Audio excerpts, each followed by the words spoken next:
Maybe the form and the exact moment came as a surprise, but the decision in itself does not come as a surprise because it's a logical outcome of the path that has been followed by the Georgian Dream, by the ruling party, since the Russian law, since the rigging of the elections, since what we've seen happening in the country, which is a country where we do not have any longer any independent institution, not courts, not central bank, not, of course, the parliament. Any institution now is under the control of the Georgian Dream. So we have been moving more and more rapidly into a quasi-Russian model. And that is the logical end of the Russian path instead of the European path that Georgia was following. And it's not surprising either that the Russian, some speakers come out with compliments towards the Georgian Dream for their bravery in deciding to take Georgia out of its what was the will of the people for so many years and turn it into a pro-Russian and Russian-like state.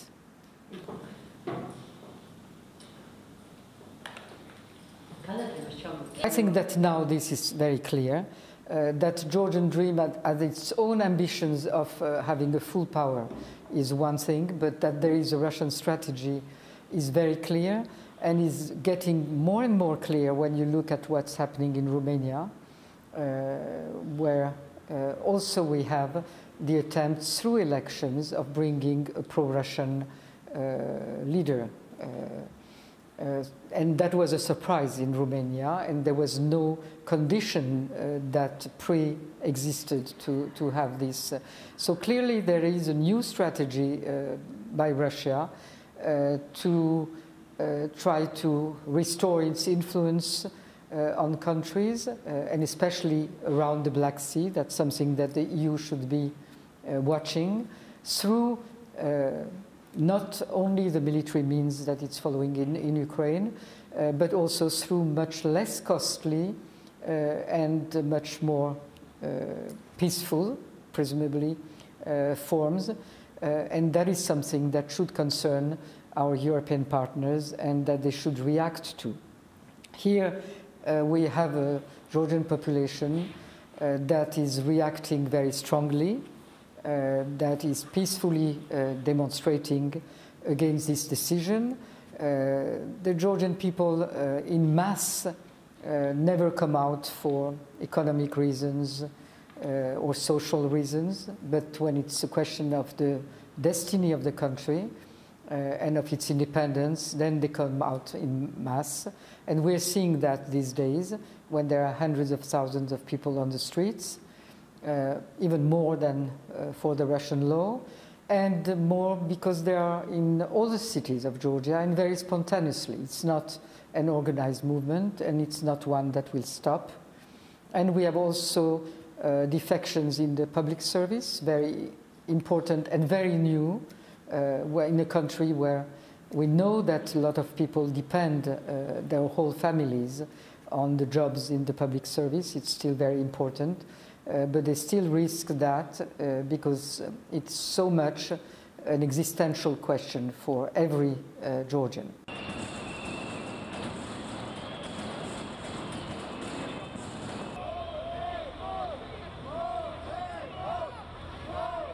He is certainly Yanukovych, but Georgia is not Ukraine, and we are not at the eve of Maidan.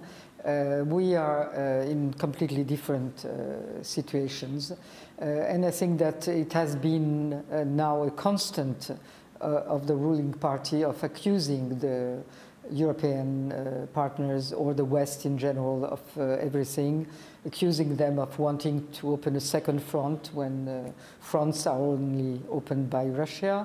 This time they're trying to accuse Georgians to try to create Maidan. It's different. Georgia has been always resisting to the Russian influence will not accept to have its votes stolen and its destiny stolen. So you can expect to see more and more people on the streets. They are peaceful. What is not peaceful is the violent repression that we have seen. That should be certainly condemned by all our partners. And that is something we are expecting to see solidarity and support. But whatever happens, the Georgian population will not resign to the situation.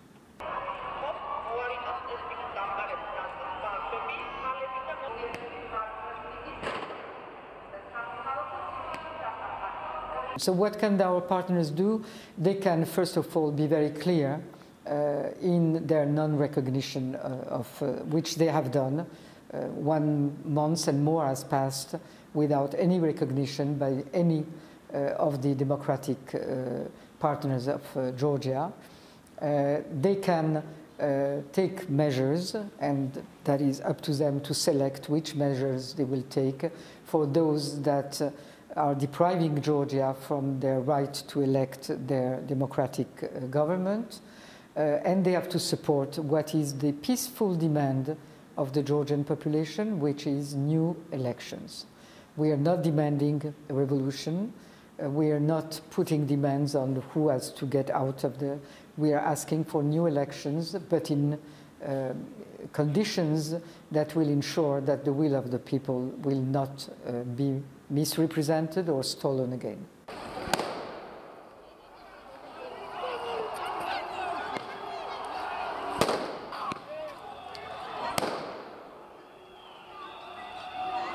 The US also is in the same position as the EU. They know what is the will of the Georgian people. They have known it for a very long time. Both parties in the United States always have a bipartisan policy towards Georgia of supporting Georgian independence. Everything we have is largely due to the support by the Americans, our army, our police, our institutions, many of them, together with the Europeans, of course. And I'm sure that they will want to continue to support an independent Georgia. I do not see any American government that will easily resign to see Georgia going back to the rule of Russia.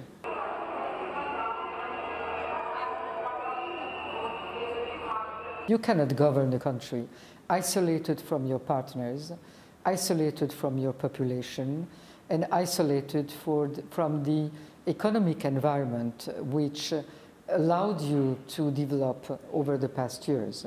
Nobody else will do that. There might be Russia that wants to conquer you, but nobody is going to support you.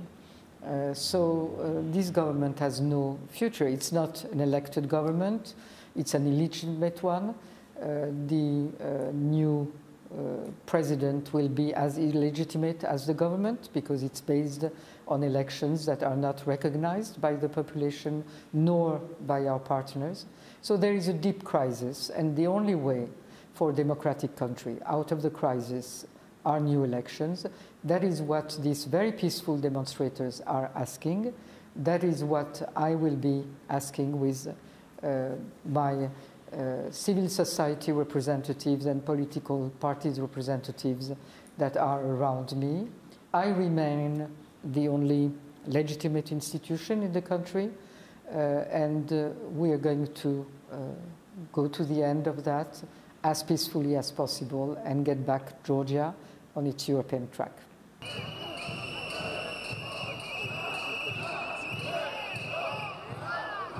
My term expires when the new president is inaugurated, but there is no new president because the parliament is not legitimate, the elections have not happened, and so the president elected by a non-legitimate parliament cannot be a legitimate president. So his inauguration is non-existent, and my mandate is awaiting the next elected legitimate president, to whom I will defer with pleasure.